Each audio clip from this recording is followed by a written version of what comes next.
এই জন্য লোকেদের মঙ্গলের জন্য। আর তা'মুরুনা বিল মারুফ ওয়া তানহাউনা আনিল মুনকার, তোমরা সৎ কাজের আদেশ করবে আর অসৎ কাজে তোমরা নিষেধ করবে। ওয়া তু'মিনুনা বিল্লাহ, আর তোমরা আল্লাহর প্রতি ঈমান নিয়ে আসবে।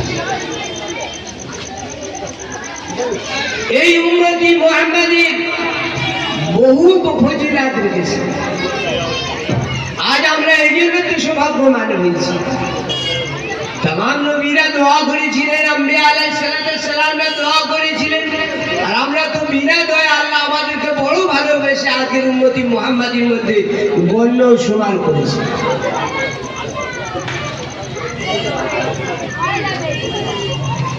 মোহতারাম দোস্ত বুজুর্গ, আল্লাহ সুবহানাহু ওয়া তাআলা যে আমাদেরকে ঈমান নামক বড় দৌলত দান করেছেন।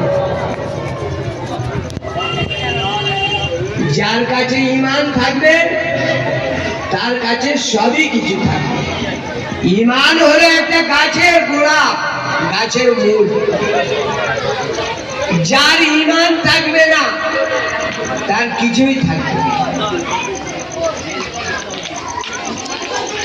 ওই জন্য বলেছে ইন্নাল্লাযীনা আমানু ওয়া আমিলুস সালিহাত কানাত লাহুম জান্নাতুল ফিরদাউস নুজুলা। যারা ঈমান নিয়ে আসবে আর সৎ কার্য করবে, কানাত লাহুম জান্নাতুল ফিরদাউস নুজুলা, আল্লাহ সুবহানাহু ওয়া তাআলা তাদেরকে জান্নাতুল ফিরদাউসের মধ্যে প্রবেশ করাবেন। বলি সুবহানাল্লাহ। আজ আমরা ঈমান কি জিনিস আমরা বুঝতে পারি। ওই জন্য ঈমান তিন ভাগের বিভক্ত। একটা হলো